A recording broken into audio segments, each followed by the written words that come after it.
verano de 1813, durante uno de los últimos episodios bélicos de la invasión napoleónica, la ciudad de San Sebastián fue incendiada y casi enteramente destruida. Las llamas devoraron su archivo municipal y con él se perdió gran parte de la memoria sobre cómo era su trama urbana antes de aquel trágico acontecimiento. También todo lo relacionado con su evolución en el tiempo y sobre el aspecto que tenían sus principales construcciones. Desde entonces, sucesivas generaciones de historiadores han ido llenando lentamente ese vacío y a día de hoy, como resultado de investigaciones tan importantes como la que nos ocupa en estos minutos, pues ya es posible reconstruir con bastante aproximación cómo era la vieja Donostia, de origen medieval. A una semana de la fiesta patronal de San Sebastián, del 20 de enero, y de que rompa su tradicional redoble de tambores, de la mano de Eusko Ikaskuntza nos acercamos a un trabajo que ha hecho posible no solo la recuperación del conocimiento de esta ciudad que ya desapareció, sino también que podamos adentrarnos en ella como turistas del pasado y recorrerla calle a calle, plaza a plaza, gracias a las nuevas tecnologías. Juan Aguirre, ¿qué tal, Gabón? Gabón, Eva. ¿Quién es nuestro invitado hoy, entonces? Pues nuestro invitado es José Javier Pichebrot, arquitecto por la Escuela Nacional Superior de Arquitectura de la Villette de París y doctor por la Universidad Politécnica de Cataluña en Barcelona. José Javier ejerce su profesión en el ámbito del urbanismo, de la construcción, del patrimonio edificado, aquí en Guipúzcoa, en Navarra, en Aragón, en Francia, y en la actualidad forma parte de la Comisión Guipuzcoana de Patrimonio del Colegio de Arquitectos Vasco-Navarros. Entonces, en 2019 presentó la tesis doctoral que ha dado origen a un libro impresionante al que te referías en la introducción, que se ha publicado con el título de La ciudad de San Sebastián, de Donostia a San Sebastián, antes de 1813, reivindicación de su presencia. Es el resultado de más de 20 años de investigación en archivos españoles, franceses, ingleses, durante los cuales José Javier ha rescatado cerca de 150 planos de la ciudad, muchos de ellos hasta ahora inéditos, además de otros documentos históricos con el objetivo de reconstruir la ciudad anterior a 1813. Sin duda estamos hablando de uno de los libros, de las investigaciones más importantes sobre la ciudad que se han desarrollado en las últimas décadas. Así que saludamos a José Javier. Gabón. Gabón, Arratsaldeon.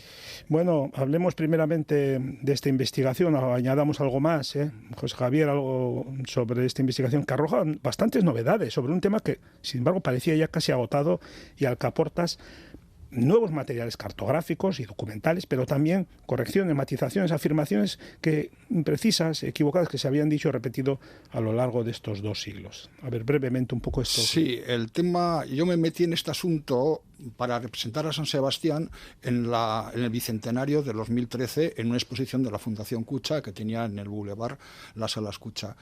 Yo estaba un poco inquieto, interrogándome sobre por qué no hay tanto estudio sobre la San Sebastián anterior. Se hablaba de la reconstrucción, de la destrucción, de que aquello, bueno, casi parecía que fue una suerte porque así se pudo hacer una ciudad maravillosa y lo que había antes pues no tenía interés. Y todo esto. Entonces yo no me cuadraba este asunto. Leyendo la historia de San Sebastián tenía un pasado muy interesante, pujante económicamente con la Compañía de Caracas. Hizo edificios y la plaza de San Sebastián, que estaba la plaza ahora de la Constitución, la Plaza Nueva. Y entonces mi voluntad fue, primero, no tanto de estudiar, sino de reconstituir físicamente, restituir la ciudad anterior al 13, anterior al incendio, como parte, como en el tríptico está la ciudad anterior, la reconstrucción y luego está la ciudad actual, ¿no? O sea, hubo tres elementos así que se hicieron en la Fundación Cucha. Por mi parte, entonces, como yo soy arquitecto, como hago planeamiento, como domino bastante bien el dibujo y me gusta hacer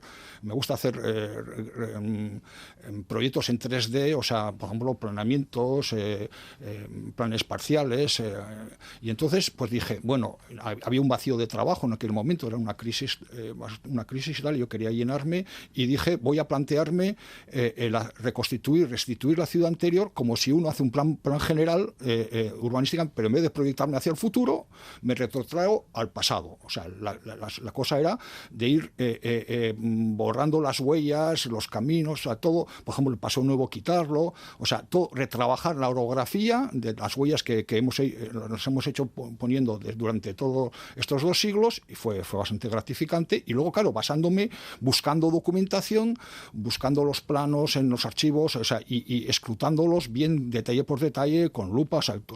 Gracias a la informática, pues haces zooms y el análisis, y buscar en cada sitio, ubicar bien los elementos urbanos que han formado la ciudad, y todo esto pues me ha dado paso a una restitución de la ciudad de San Sebastián. Cuando digo restitución, no es la reconstrucción en su exactitud, sino hay unas pautas, hay unos elementos que todavía permanecen, que nos permiten dar una relación, y luego pues es plausible, es la ciudad plausible, el tejido es el mismo, el tejido ya sabemos cómo era, y entonces, por ejemplo, según los solares, uno entiende, deduce que este es más antiguo que este otro, la tipología de las casas pues más o menos corresponde a una tipología que se puede buscar en Orio, en Guetaria, etcétera, etcétera.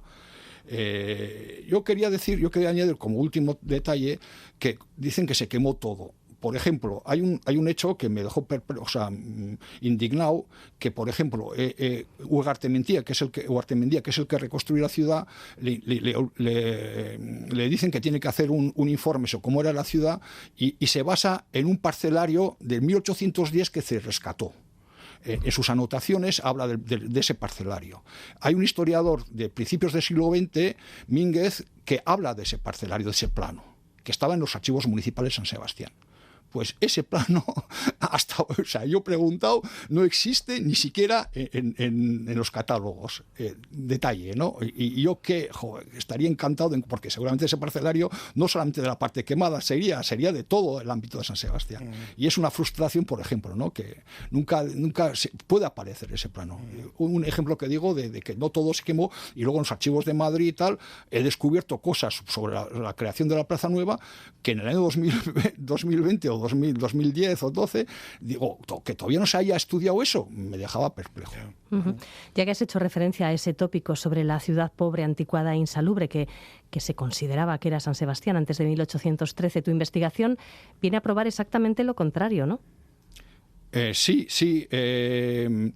Es lo que digo. O sea, por ejemplo, es que hay un montón de palabras que inducen a confusión. Por ejemplo, se habla de cabañas, y cabañas en el antiguo régimen se refería a las plantas bajas. O sea, una cabaña era una planta baja. Entonces, claro, un historiador dice, estaba lleno de cabañas, luego también de cubertizos.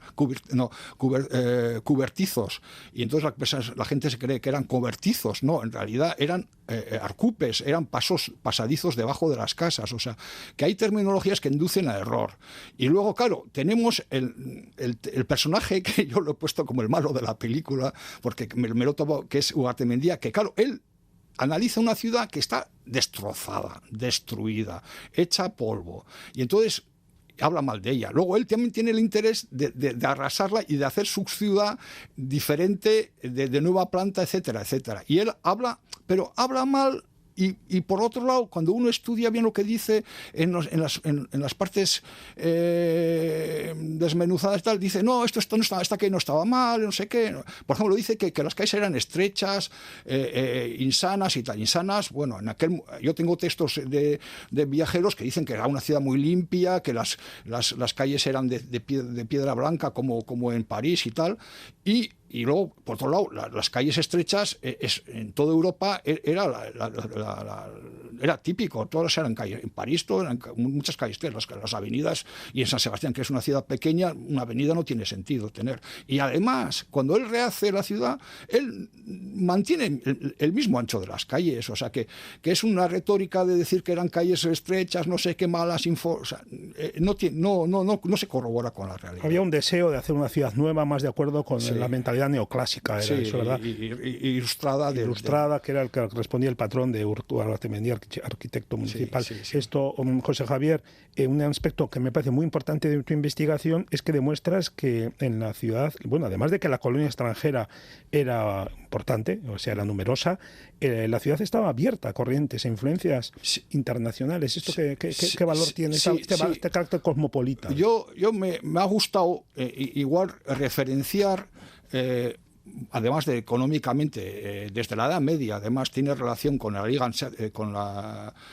Hanseática, tiene comercio con Inglaterra, tiene comercio con los Flandes o tal, o sea, y luego con el paso del tiempo con América, evidentemente, también con América del Norte, trae el chocolate, o sea, es el que introduce el chocolate. La Compañía de Caracas es la que introduce el chocolate en Europa, o sea, nada más y nada menos. La iglesia de Santa María se decía que era la iglesia que se hizo con el chocolate. Y la Virgen chocolatera, la Virgen del Coro. Pero a mí me ha gustado ver que, por ejemplo, quería una anécdota del que hizo la muralla de Carlos V, que era Gabriele Tadino de Martinengo, que era un italiano, pero un italiano de mucho renombre. O sea, que aquí se habla, los historiadores lo pasan de mano y no le dan importancia. Y en cambio, si vas al personaje, era el general de la artillería de Carlos V. Era un especialista de todas las murallas y fortificaciones de media Europa. Era amigo de Tartaglia, un gran matemático del Renacimiento, Niccolo Fontana. O sea, y está como en un libro suyo que es Questi e Invenzioni Diverse, está como interlocutor y hablan de todos los descubrimientos matemáticos en ese libro, todos los problemas. Y ese libro fue el libro que Galileo Galilei subrayó y tal. Tiene un cuadro pintado por Tiziano, o sea, y nos hizo el cubo imperial y las murallas de San Sebastián. O sea, que tenemos una relación con la vida cultural europea de la más importante. A mí eso me maravilla, o sea, no... Lo mismo se puede decir de Hércules Torrelli. Hércules Torrelli es otro italiano que viene a San Sebastián, que también tiene una relación, o sea, uno intuye que tiene una relación con Bernini, yo creo que su tío era Antonio Hércules Raggi, o sea, de ahí igual su nombre, y luego, claro, sus hijos se llamaban Antonia Lorenza, como Gian Lorenzo de Bernini, también Lorenzo, Domingo Lorenzo, etcétera. O sea, que lo bonito es como esto es una investigación policíaca y es bonito ver las relaciones entre la San Sebastián y la cultura de la más preciada. O sea, hablamos de Bernini, hablamos de personas y cuando uno mira la fachada de Santa María, por ejemplo, que no se sabe muy bien quién la diseñó. Yo creo que en su momento, cuando estaba, que es José Miguel de Vildasola, el fundador de la Compañía de Caracas, que era prior del Consulado de San Sebastián, que era la agrupación de todos los comerciantes y navieros de San Sebastián, y este es el que hizo la plaza, mandó a hacer la plaza nueva, o sea, la actual Plaza de la Constitución. Quería hacer también Santa María, hizo planos, mandó a hacer planos que para mí obviamente tiene que haber estado Torrelli metido ahí, porque le llama Torrelli, habla de personas inteligentes que sepan trabajar y tal, y ese es Torrelli.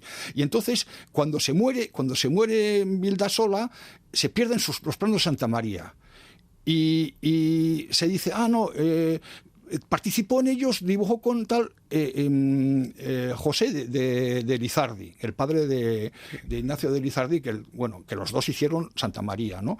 Y dices, bueno, pues hay o sea, en la arquitectura entonces se copiaba, se recogían imágenes y tal, y la fachada, yo digo, la entrada, el portal de la Santa María de San Sebastián, esa concavidad, esa convexidad que hay, es maravillosa. O sea, luego los personajes, Santa Ana, San Joaquín, Santa Ana, la Virgen María y el Espíritu Santo arriba, es muy berniniano. Hay un juego que yo creo que no... tiene que venir de algún lado, y yo estoy convencido de que es mi hipótesis, que estoy convencido de ello, vamos. Uh-huh. ¿Y qué fue lo que diseñó Hércules Torrelli en San Sebastián? Bueno, Hércules Torrelli le llaman su aventura, su personalidad sería para todo un programa, para toda una tesis, yo hice pero bueno, vino a San Sebastián porque, le trajo de un Montesarchio, un italiano que un puesto que estaba mandando en el Consejo de Guerra de San Sebastián, de España, del Consejo de Guerra del Reino, y entonces le mandan a San Sebastián para arreglar las fortificaciones. El castillo, que en 2 fases sucesivas, pero en la segunda estalla el polvorín del castillo, es un acontecimiento conocido por los donostiarras, y él viene para arreglar todo eso, reconstituir el castillo. Es la torre principal del castillo, la rehace él, toda esa curva, él hace el mirador del castillo, o sea, y prepara también todo un sistema de ciudadela maravilloso, extraordinario, de tres círculos en donde es San Sebastián. Se hará muy poco, se hará la batería de las damas, varios elementos, pero se hará muy poco. Y al mismo tiempo no le paga, tiene problemas, pero la ciudad lo adopta. Él se enamora de una donostiarra, Josefa de Ocariz, y llegamos a la plaza, que es lo... y entonces y entonces que es la gran obra. Le encarga, tiene amistad, o sea, le encargan la plaza que es un hito extraordinario, o sea, no común, porque primero se vacía toda una manzana y se hace un vacío y se construye ahí la plaza. Por un segundo lado, es una operación pública, la hace el ayuntamiento, y es que lo hacen sin el permiso real. Una cosa muy llamativa. Sí, a mí me divirtió, porque va el corregidor y dice, están construyendo una plaza sin permiso ni nada, ¿estos qué hacen?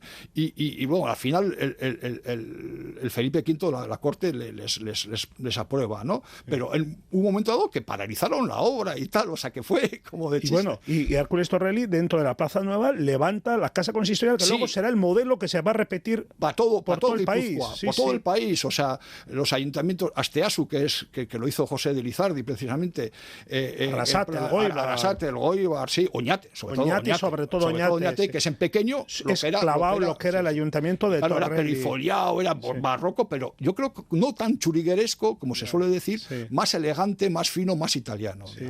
Y una plaza iluminada ya, además, como se ven tú. Sí, hay textos que dicen que es una maravilla, o sea, los textos que se hablan de esa plaza dicen que maravilla, que la luz, la iluminación, metían, o sea, los balcones, todos estos numerados para ver los festejos, es que eso era así. En la memoria que tiene, le dice cómo hay que numerar, cómo hay que pintar los números, porque el ayuntamiento alquilaba las plazas alquilaba los pisos y alquilaba las plazas de espectáculo. Hay que decir que lo que ahora vemos en la Plaza Constitución es una reconstrucción. Lo único que ha cambiado es la fachada del ayuntamiento. Bueno, que la han puesto neoclásica.